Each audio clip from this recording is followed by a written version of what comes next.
Une fois n'est pas coutume, mais comme l'heure est grave, il me paraît utile, cette fois en tout cas, pour éviter de partir dans des excursus qui pourraient m'éloigner de mon sujet.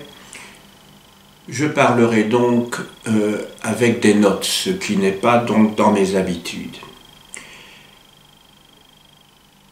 Le 16 octobre dernier,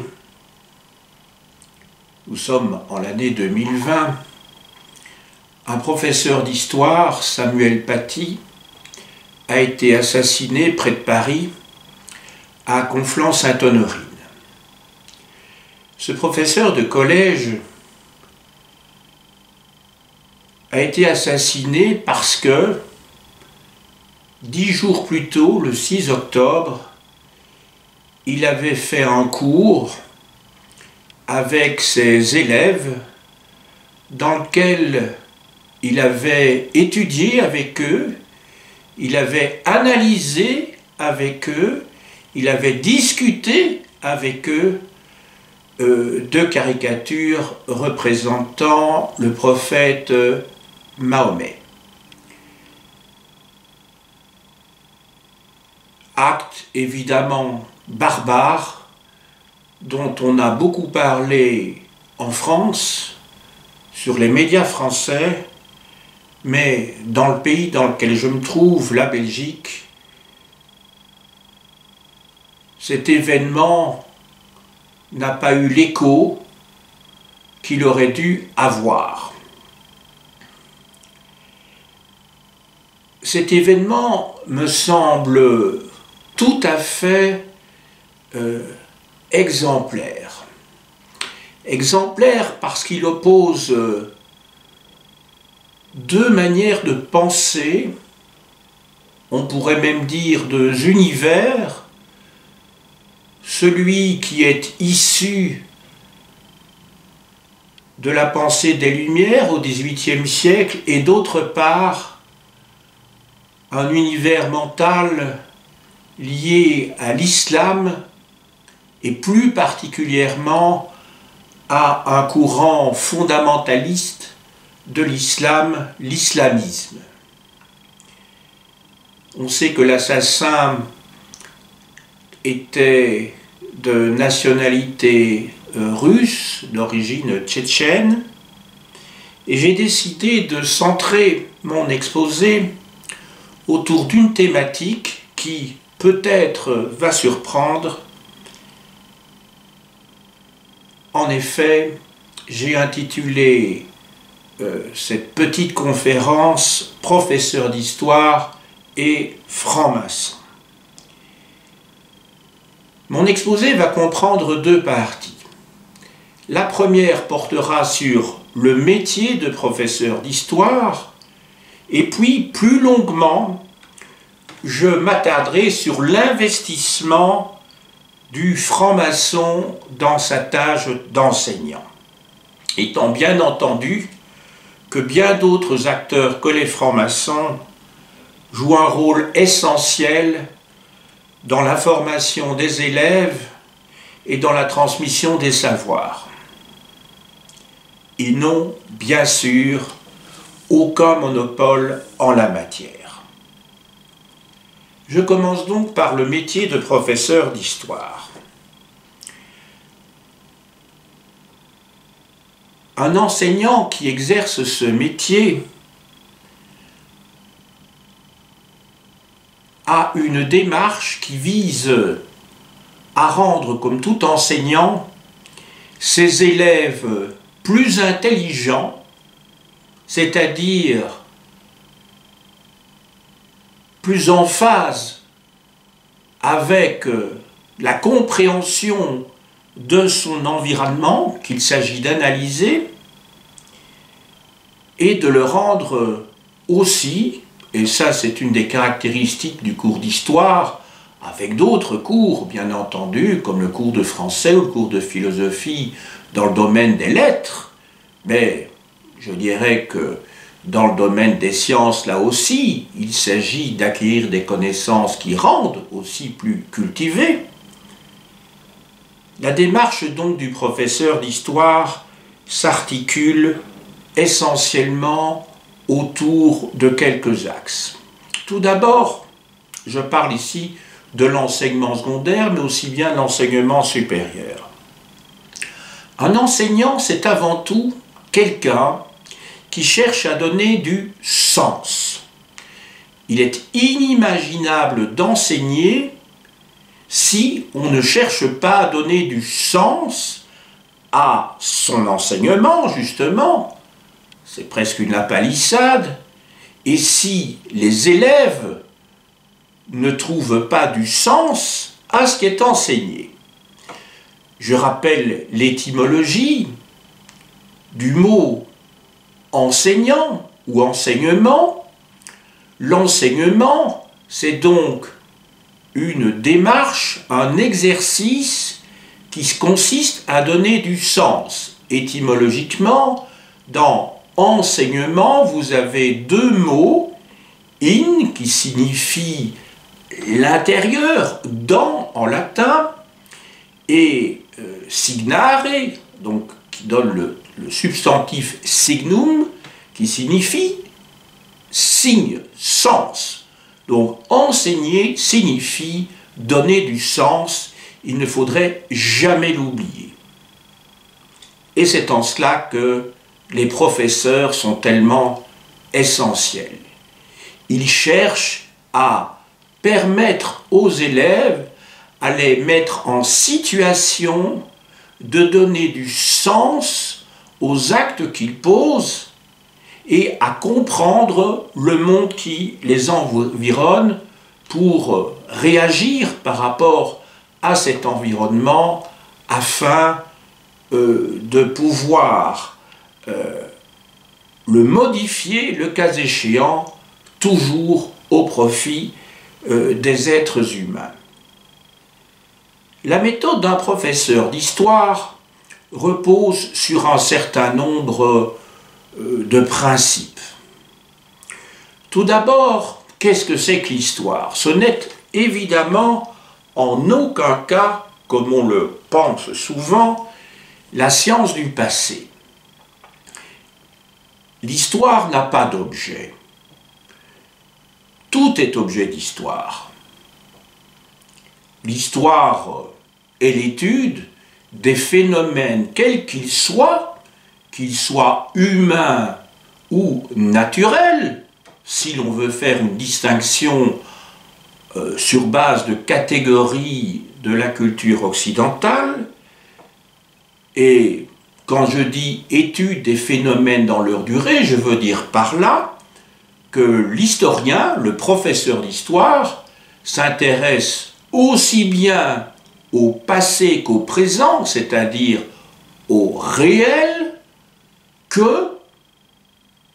qu'au futur. Non pas que le futur soit objet d'une étude du même type, mais il est clair qu'un cours d'histoire qui ne débouche pas sur des hypothèses concernant l'avenir raterait le coche. C'est le cas en particulier aujourd'hui à propos de la situation climatique. Les historiens, ou plutôt les scientifiques, en savent assez pour construire des modèles de ce qui nous attend jusqu'à la fin du siècle, du XXIe siècle.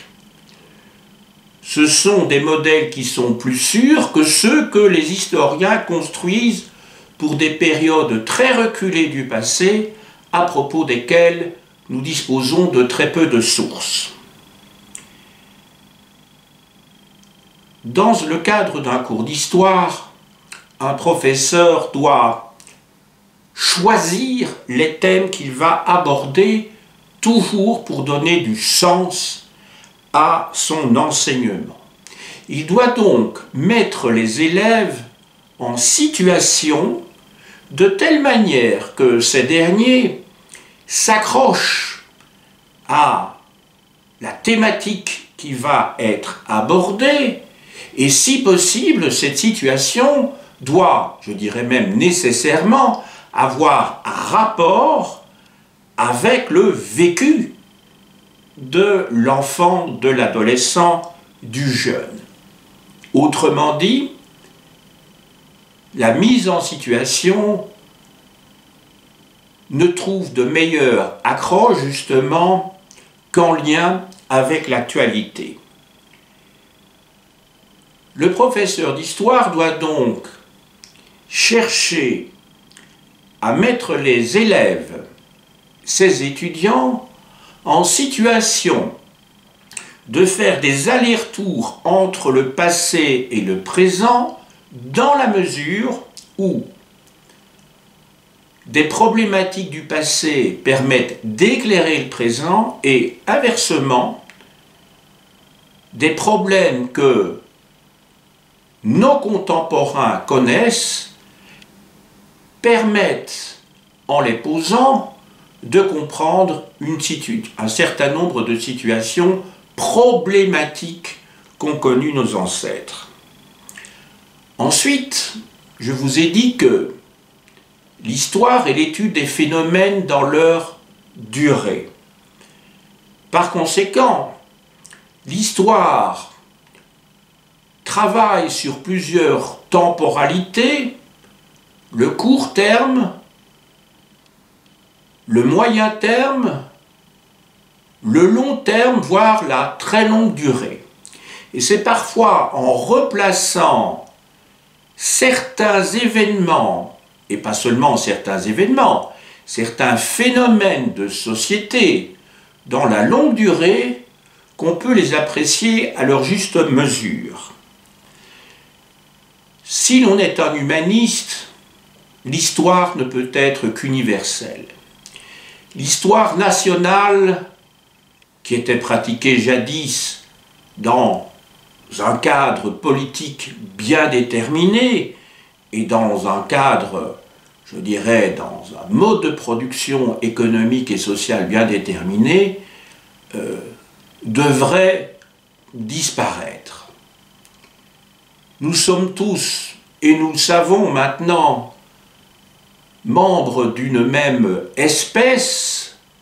Nous savons qu'il n'existe pas de race sur Terre, et par conséquent, il n'y a pas lieu, ce serait absurde, et pas seulement sur le plan éthique, de faire une différence entre les différents habitants qui peuplent cette petite planète dans l'univers. Le terme de fraternité n'a donc pas qu'une valeur éthique que j'évoquais il y a quelques instants. Le terme fraternité est basé sur une véritable parenté biologique, puisque depuis 50 000 ans, approximativement, un peu moins, disons 35 000 ans pour être plus précis, il n'y a plus qu'une seule espèce sur Terre, donc une seule race si vous voulez, pour utiliser un mot plus courant, à savoir l'Homo sapiens, ce que jadis on appelait l'homme de Cro-Magnon. Avec ses élèves, avec ses étudiants, un professeur d'histoire doit travailler sur des sources, parce que l'histoire ne nous est connue qu'à partir de documents. L'historien ne fait pas de spéculation. Il formule des hypothèses, comme tout savant, comme tout scientifique, à partir de ce qu'il peut observer, de ce qu'il peut analyser. Et c'est seulement après avoir analysé des sources qu'il peut formuler des hypothèses qui, le cas échéant, seront invalidées par d'autres documents. Dans le cadre de la classe d'histoire, un professeur donc d'histoire doit insister sur la nature, sur la qualité et sur la quantité des sources dont nous disposons en fonction des époques et en fonction des lieux où l'on se trouve. C'est tout à fait essentiel. Ces documents doivent être critiqués. Il faut sur base d'un certain nombre de critères que le professeur enseigne.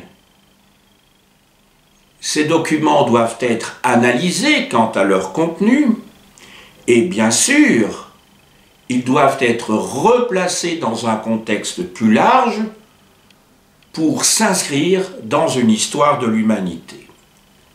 Dans une leçon, un professeur de secondaire doit donc partir, lorsqu'il élabore le plan de sa leçon, de sa préparation, il doit donc partir d'une situation problème, d'une mise en situation dont le cours, en 1 heure, en 2 heures, voire plusieurs heures de cours, va consister à analyser des documents, à se poser des questions, à faire se poser des questions par les élèves, car pour qu'il y ait enseignement, il faut que les élèves travaillent, construisent leur propre savoir, et qu'il ne s'agisse pas d'un enseignement imposé, qui perdrait toute sa valeur pédagogique. Ce sont les élèves qui doivent être mis en situation de travailler, de telle manière que, comme dans une démonstration en mathématiques, après avoir formulé des hypothèses, on arrive à la suite d'une démonstration à une thèse, si vous voulez, ou plus exactement en histoire, comme d'une manière générale en sciences humaines, à la résolution du problème qui s'était posé au départ, de telle manière que l'histoire ait du sens et ne soit pas le récit, la narration d'événements dans une chronologie sèche qui renvoie peut-être, et même certainement, à des événements importants de l'humanité, d'histoire de l'humanité, mais qui, en aucun cas, ne feront fonctionner l'intelligence des élèves. Ils auront donc, dans cette hypothèse, c'était en tout cas ce que l'on enseignait jadis, une culture peut-être impressionnante, basée sur la mémorisation, mais ils ne seront pas devenus pour autant plus intelligents. Donc, en conclusion de cette première partie, je rappellerai, plutôt je résumerai que la démarche du professeur d'histoire vise à rendre les élèves plus intelligents et plus cultivés. Pourquoi plus cultivés? Parce que c'est en établissant des liens que les élèves vont formuler de plus en plus facilement des hypothèses lorsqu'ils aborderont un autre sujet dans le cadre du transfert de leur savoir et de leur savoir-faire. Mon métier, depuis plus de 22 ans maintenant, consiste, après avoir été professeur d'enseignement secondaire, où j'ai enseigné aussi bien à des élèves de 12, 13, 14 ans qu'à des élèves de 15, 16, 17, 18 ans, consiste maintenant, depuis donc 22 ans, devant des élèves qui ont entre 22 et 23 ans, consiste à les former en tant que futurs professeurs d'histoire. La démarche du formateur de professeur d'histoire me permet d'établir un parallélisme qui est celui des métiers du Moyen-Âge. Dans les métiers du Moyen-Âge, organisés dans le cadre de corporations, il y avait 3 degrés. Celui des apprentis, celui des compagnons et celui des maîtres. La comparaison ne visera pas ici à restituer le contexte matériel, qui était un contexte de subordination des apprentis par rapport au maître et des compagnons aussi par rapport au maître qui n'étaient pas propriétaires des moyens de production. Il s'agit ici de comprendre comment fonctionnait l'apprentissage. Et c'est en cela que je reviens à l'intitulé de cet exposé, Professeur d'histoire et franc-maçon. La deuxième partie, donc, de cette petite conférence portera, comme je l'avais annoncé, sur l'investissement du maçon dans sa tâche d'enseignant. En effet, comme formateur de professeur d'histoire, en première année, je me trouve devant des apprentis. En deuxième et troisième année, puisque dans un institut pédagogique en Belgique, il y a 3 années, je parle de formation pédagogique, au sens strict. En deuxième et troisième année, les étudiants sont en grande partie en stage, en deuxième et surtout en troisième année, puisqu'ils passent 50% de leur temps en dernière année dans des lycées, ce qu'en Belgique, ou plus exactement ce qu'on appelle en France des collèges, c'est-à-dire les 3 premières années du secondaire. Et donc on se retrouve devant une situation qui, pendant 2 ans, est celle des compagnons, qui travaillent sur leur métier pour arriver au terme de leur formation au statut de maître, que l'on utilise toujours d'ailleurs pour les professeurs.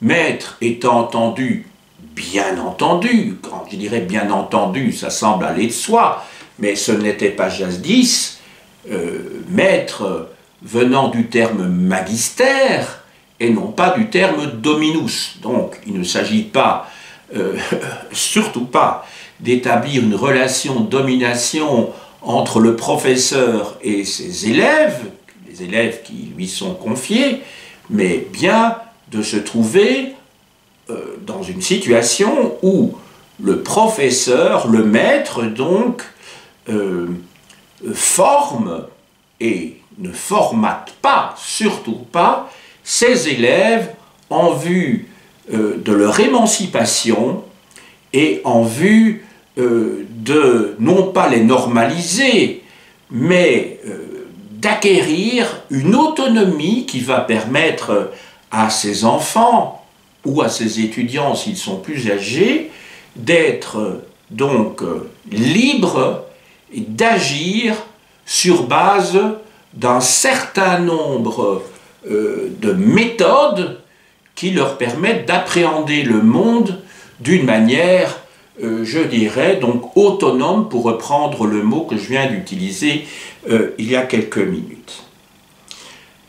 L'objectif des enseignants est donc de faire progresser l'humanité par l'émancipation de ses élèves et de ses enseignants, et j'arrive donc au cœur de mon sujet, à savoir l'investissement des francs-maçons lorsqu'ils sont enseignants. Qu'est-ce que l'émancipation? Le terme émancipation vient, si vous connaissez l'étymologie, de 2 mots latins, et qui vient de ex, hors de, et emancipation qui vient de mancipium, qui renvoie à la notion d'esclavage et d'esclave. Donc, émanciper signifie sortir un individu de la situation d'esclave dans laquelle il se trouve. Situation qui n'est jamais complètement résolue. Pensez au fameux bonnet phrygien que porte Marianne, et portait les sans-culottes pendant la Révolution française, puisque le bonnet phrygien rappelle que le citoyen n'est qu'un affranchi. Il n'est pas un homme libre à 100%, et ce bonnet phrygien rappelle qu'il fut esclave. Comment s'émanciper?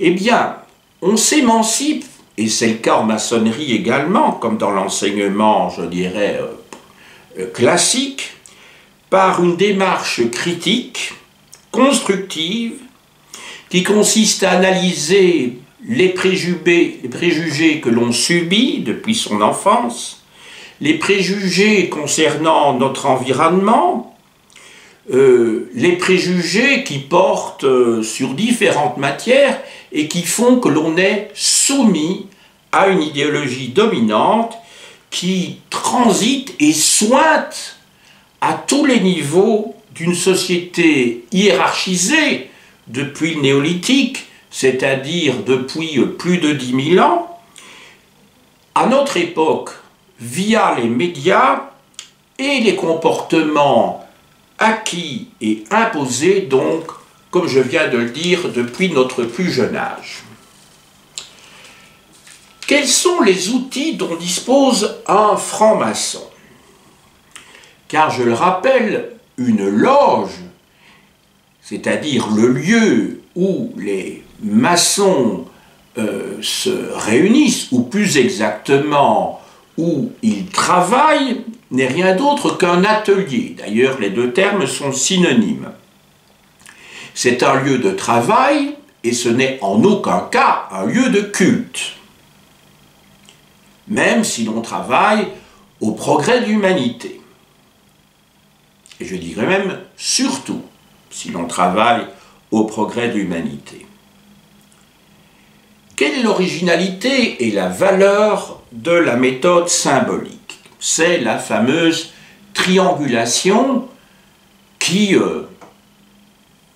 étonne souvent les profanes, puisque c'est ainsi que les maçons s'expriment à propos de ceux qui n'ont pas été initiés. Qu'est-ce que donc cette triangulation? Et que les profanes, qui, quand ils voient un triangle, ils se disent, mais enfin, hein, ils n'adorent pas un dieu, mais ils adorent un triangle. Qu'est-ce que c'est donc que la triangulation et en quoi cette méthode permet aux êtres humains de se rencontrer, de s'écouter, d'échanger en toute sérénité? La triangulation fait intervenir entre deux individus, en l'occurrence dans une loge, dans un temple, un tiers, qui évite qu'il y ait une confrontation lorsque, à la suite d'une conférence, un débat d'idées intervient. La triangulation est une nécessité. Elle fait intervenir un tiers et permet la tolérance. L'organisation maçonnique est telle que il existe, en tout cas dans les loges symboliques, 3 degrés.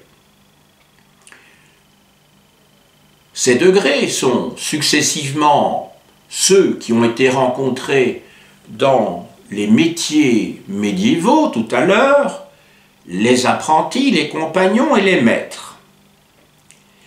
Les maîtres n'ont aucune, aujourd'hui en tout cas, autorité sur les compagnons et les apprentis. Ils tracent des plans comme des architectes sur des planches. C'est pour cela que une conférence d'un maître s'appelle une planche. Les compagnons, c'est-à-dire ceux qui, après avoir été apprentis, ont présenté un travail qui leur a permis de passer à un degré supérieur et non pas un grade supérieur. La franc-maçonnerie n'est pas une armée organisée avec des généraux, des colonels, des officiers, des sous-officiers. Pas du tout. Les compagnons réalisent sous, non pas la direction, mais sur base des indications des maîtres, des morceaux d'architecture, c'est-à-dire travaillent sur une pierre brute dont ils devront faire une pierre cubique. Pierre cubique qui aura pour fonction de s'insérer dans un ensemble plus vaste, ce que les francs-maçons appellent le temple de l'humanité, de toute l'humanité, indépendamment des convictions de chacun, je dis bien indépendamment des convictions de chacun, et ce temple d'humanité n'est qu'une métaphore, une allégorie pour parler tout simplement d'une maison commune. Donc, il ne faut pas fantasmer sur la terminologie maçonnique.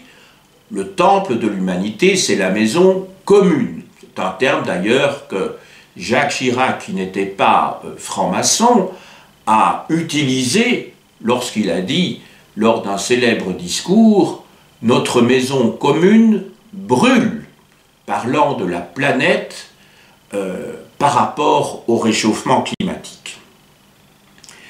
Les francs-maçons travaillent avec des outils dont il va être bientôt question. Ils travaillent aussi sur base de légendes, des légendes auxquelles ils ne croient pas, parce que la maçonnerie n'impose aucun dogme, et ce n'est pas un lieu où l'on apprend des récits mythiques, des récits pseudo-historiques. L'origine de ces légendes sont issues inconsciemment de la préhistoire et consciemment de la philosophie antique, grecque, et du monde judéo-chrétien, ce qui est à l'origine de ce fantasme du complot judéo-maçonnique qui n'a évidemment aucun fondement. Et c'est en cela, je dirais, pour ce qui dérange des profanes qui s'imaginent que dans les loges, on est en train d'organiser au profit des maçons une nouvelle société, comment dirais-je, avec des intentions maléfiques.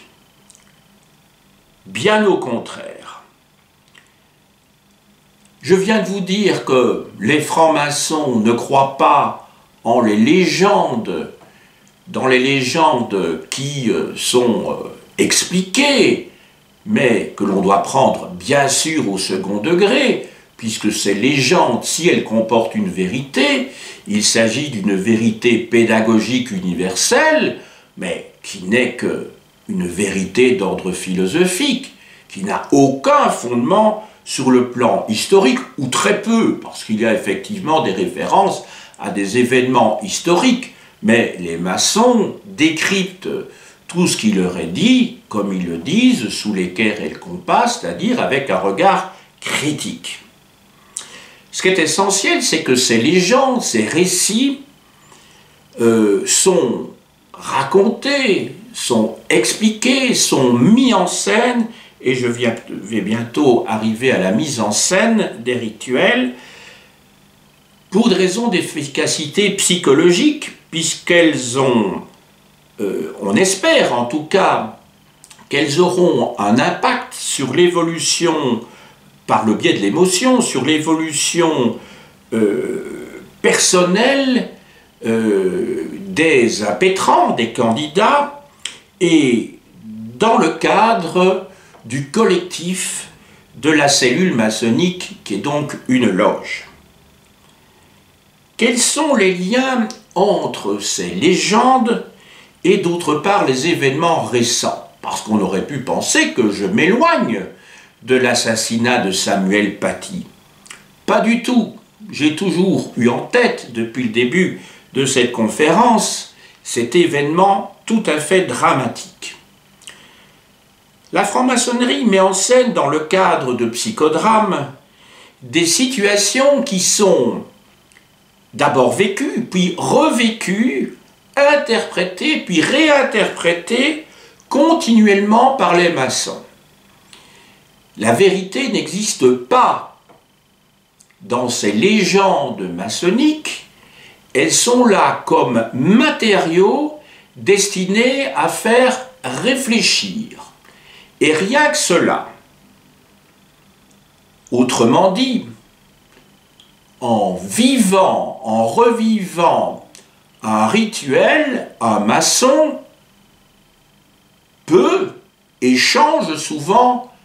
changer et change souvent d'avis dans le cadre de son évolution intellectuelle, psychologique et sociale en maçonnerie. L'être humain évolue dans le courant de sa vie et un maçon, par définition, évolue.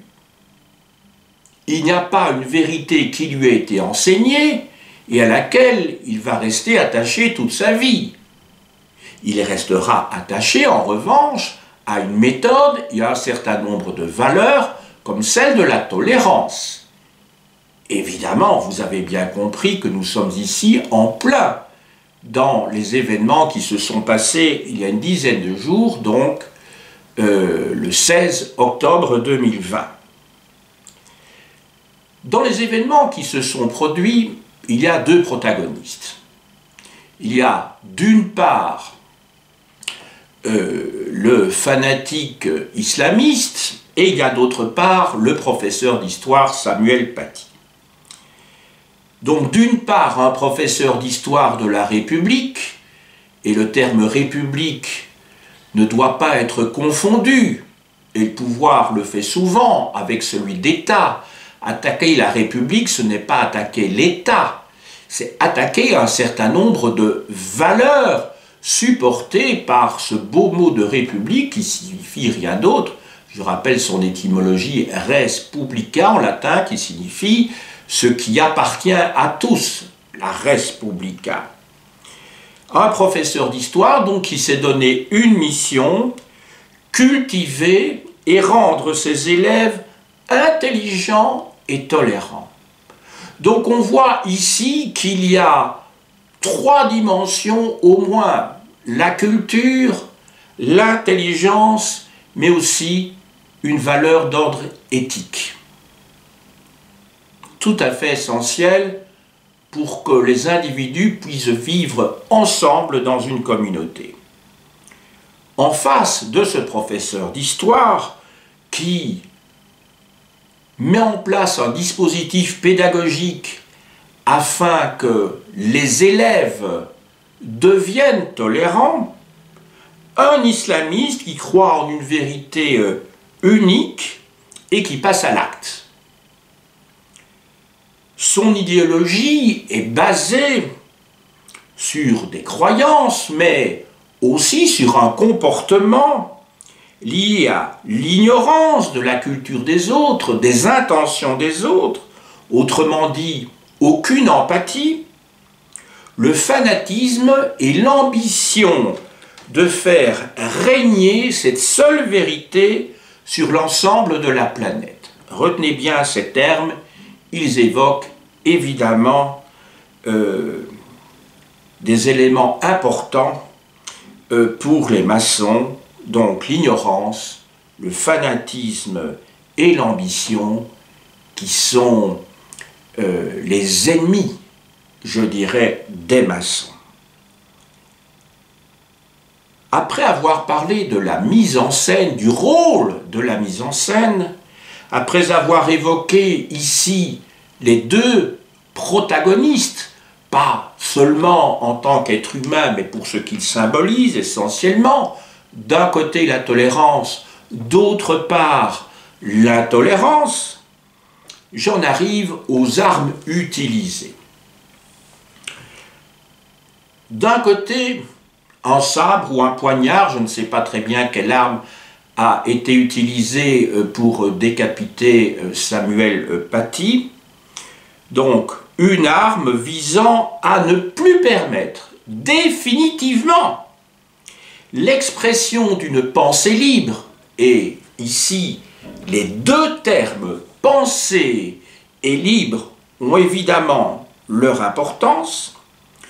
Ce geste trancher la gorge ayant pour les francs-maçons une signification tout à fait précise. En face, un professeur, et il faut penser à l'étymologie, Professeur vient de profiteri en latin, lié à profari. Fari, c'est parler en latin. Hein, pensez au supin de l'un ou de l'autre.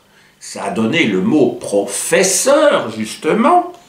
Donc, un professeur, c'est quelqu'un qui parle devant les autres, qui parle en public. À ne pas confondre avec un mot qui lui est lié étymologiquement dans cette grande famille de langues indo-européennes, au grec donc, qui est le terme de prophète. Et le terme de prophète a une connotation particulière, bien sûr, chez les musulmans, puisque c'est au nom d'une insulte qui aurait été faite d'un blasphème qu'il s'agit de venger, en tout cas de ne pas permettre sa reproduction, que le professeur d'histoire a été assassiné. Le terme prophète vient de pro, qui veut dire à la place de, ou à l'avance surtout. Prophète signifie celui qui prédit, qui dit avant.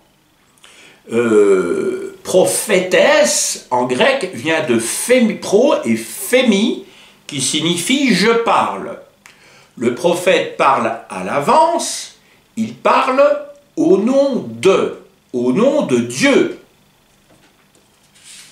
Un professeur ne parle pas au nom de Dieu, il parle devant, sur base d'un savoir que bien entendu on lui a transmis, mais qu'il a fait fructifier, parce qu'un professeur ne peut jamais dire qu'il est un maître. Un professeur est un apprenti toute sa vie. Il n'y a pas de hiérarchie dans le domaine du savoir. Il y a effectivement des savants qui en savent plus en termes de données, parce qu'ils ont passé beaucoup de temps sur un objet d'étude, qu'un étudiant, cela va de soi, c'est le bon sens, tout le monde le comprendra. Mais enfin, le vrai savant est celui qui n'arrête pas de chercher. Un savant qui s'arrêterait de chercher en affirmant qu'il sait n'est pas un savant, justement. Ce sera peut-être un sachant, dans le meilleur des cas. Et donc, il y a ici une différence fondamentale entre l'assassin et le professeur d'histoire qui a été assassiné. Ce professeur, lui, il n'a qu'une arme. Il n'a pas un poignard, il n'a pas un sabre, mais il n'utilise que sa tête.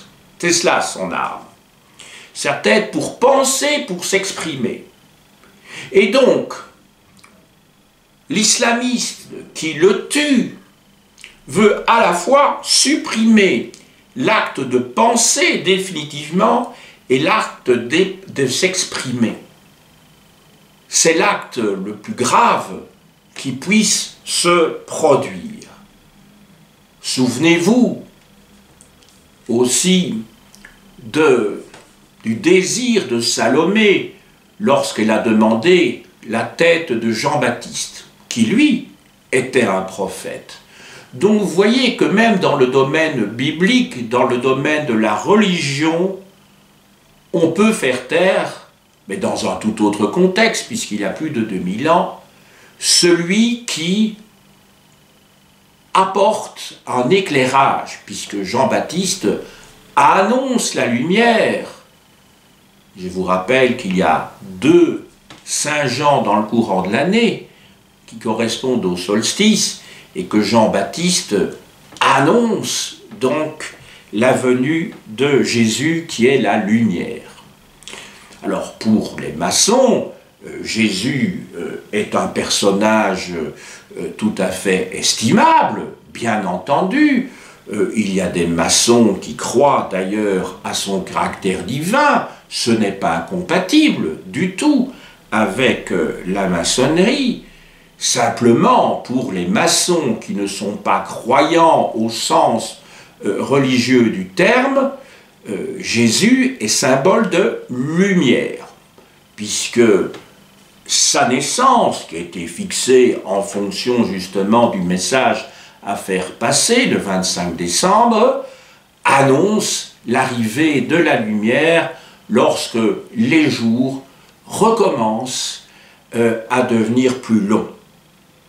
Alors que Samuel Paty était ou non maçon, je l'ignore, et peu importe d'ailleurs, il existe bien heureusement, et ils sont nombreux, des maçons sans tablier.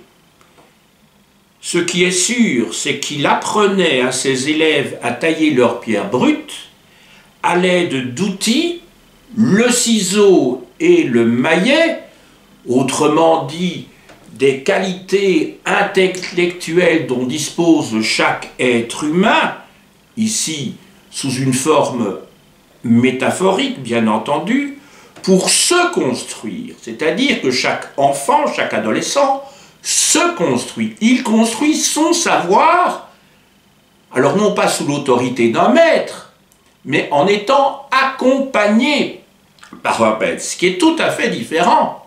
Non pas dans un rapport de subordination, mais dans un rapport, je dirais, d'entraide, même si cette aide, au stade où se trouve le petit enfant, est, je dirais, sans doute unilatérale, quoique un maître n'arrête pas d'apprendre au contact de ses élèves. Je peux vous le dire, un maître, un professeur n'arrête pas d'apprendre au contact de ses étudiants.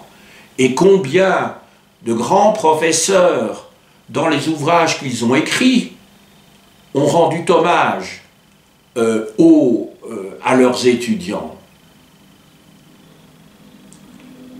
L'objectif de Samuel Paty était de donner à ses élèves des outils pour construire la maison commune dont je vous parlais tout à l'heure, où toutes et tous vivraient, cohabiteraient dans leurs différences, si possible dans une certaine harmonie, et non pas dans un antagonisme d'idées qui les conduirait à leur destruction mutuelle.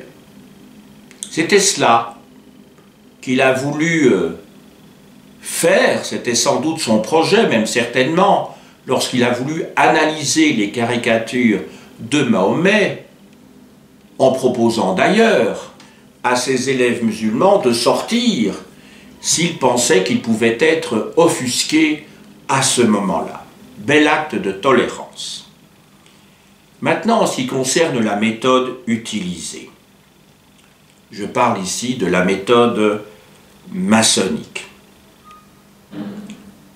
Dans le premier cas, sous forme analogique, on peut dire que l'assassin de Samuel Paty a utilisé le maillet dont il est question à un certain degré des rituels maçonniques, a utilisé un maillet en frappant sur le front d'un maître. Pas de médiation, pas de triangulation. L'ignorance, le fanatisme et l'ambition dominatrice en action. Dans le second cas, un apprentissage long et persévérant d'une équipe de professeurs d'année en année pour passer de l'hominisation à l'humanisation.